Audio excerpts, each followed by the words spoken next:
What does spirit mean by this energy of the gig is up? Well, it felt multi layered when it came through that we are leaving anything or anyone, any situation, which is actually not serving the soul, that where we are moving, the soul, the light body is the highest priority. And some of the supporting energies that are coming up this evening is this need to gather our inner resources right now. In fact, I've been joking with some of the people that I work with that it's Shadow December. It's like we are having to confront this overflowing emotional state, as well as this testing of deep waters, this moving into an unknown. And yet, Spirit says there's also celebration and renewal energies within this, that we are novices in a new game and that we are experiencing a massive rebirth, but it is requiring full confrontation of our shadow. And especially the energy of arrogance and how that's playing out in our personal lives, but also collectively as a human species. And that the sacred trickster is involved here. But when we tune into the wisdom of the divine, and particularly the frequencies of play, that we have the supporting energies to move through what seems like a very challenging time. Because this energy of the gig is up. It came with the lyrics, "Oh, how my grip is loosening on all that's not meant to be." And so, once again, Spirit reminding us that we're only losing that which is actually not love. So, one of the supporting energies for the evening was gathering courage, and particularly this month of December. And the card came out tilted slightly left, and I even wrote tilted slightly left. And it felt like we're all kind of tilted slightly one way or the other right now. And it's requiring us to actually gather from a different place. We're not able to gather from the outside world and its opinions. We're having to gather our own inner resources. And that's not always very comfortable, having to be your own spine and your own backbone and your own support system. In fact, it often feels, like we're carrying too much. And yet, Spirit encourages that it's purposeful and meaningful, that we are gathering this courage and it's centering around our deepest emotions and values.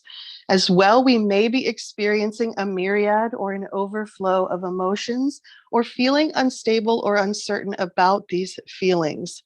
And the next piece that came through, Spirit called Pity to Fool, for those of you who are old enough to remember Mr. T. And this fool energy, which is causing us to test waters and make sure that they are not too deep to cross. So there's this feeling, I was talking to someone today about catching the perfect wave, and this feeling that we don't want the wave to just, bowl us over, but at the same time, we don't want to just be like, boop, boop, we really want to like feel like we're riding that wave. And so Spirit is giving us these opportunities to test these unknown waters right now to make sure that they are not too deep to cross, that we have some situations occurring which could go sideways if they are not approached correctly. And what Spirit means by that is if we're coming from a reactive, egoic place, rather than really tuning into the heart of the moment and asking Spirit, how do you want me to respond to this? And what we are carrying across these deep waters is a bag of truth, and Spirit called it our only possession.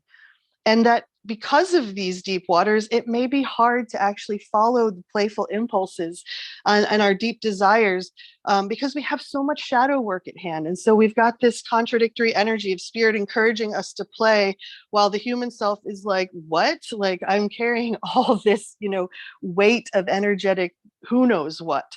And so that's where this like pity to fool energy came through of we have the opportunity right now to be the small fool who is getting sucked under the current, or to be the fool with the capital F who understands 0 point and understands that we don't actually understand anything at all. And so when we let go of control, this, oh, how my grip is loosening on all that is not meant to be, that we actually can cross these waters quite effortlessly and even joyfully because we have this bag of truth and none of this other baggage weighing us down.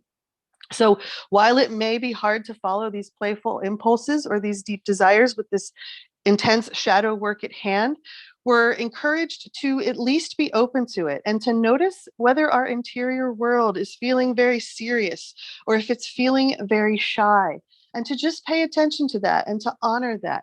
because we're actually moving through a state of great renewal. And this is a celebration from Spirit's perspective, a place of emergence, which is alive and joyous with happiness and understanding.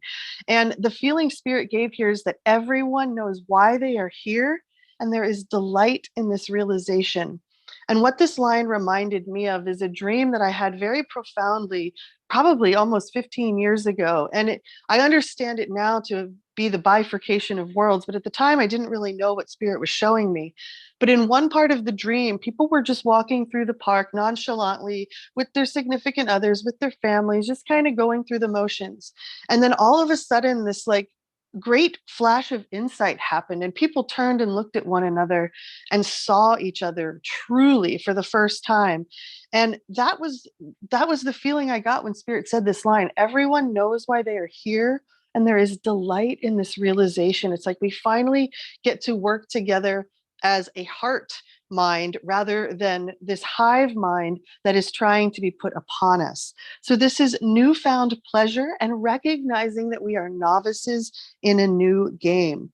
This is a fire which is igniting new life, bursting forth with new energy and a rebirth. Spirit referred to it as a new period of activity where fire, creativity, and positive energy emerge, sometimes more energy than we might even know what to do with. So we're very much encouraged to meet ourselves in a spiritual discipline so that it is not difficult to channel, focus, or harness this energy. And lastly, the to end this first part of the gig is up is to notice where we might be experiencing scarcity complexes within us or catastrophe consciousness, where we're getting something and we're immediately looking for the next thing. It's not satisfying enough, or we're not feeling satisfied with the present moment. And we're forgetting to actually respect life and to be in gratitude and appreciation. This is when we are too set on short-term goals or our personal gratification and gain, or in just simply achieving what we think we want right now. And this Spirit also spoke to this energy as showing off or insisting that one gets one way. So we're just being cautioned to notice this energy, to notice if we're being are allowing ourselves to be outwardly influenced by others, and to just notice when this scarcity complex arises. And we're going to talk more about some of these heavier energies that are hitting the planet right now, but I would like to open the floor before I move on to the next energy.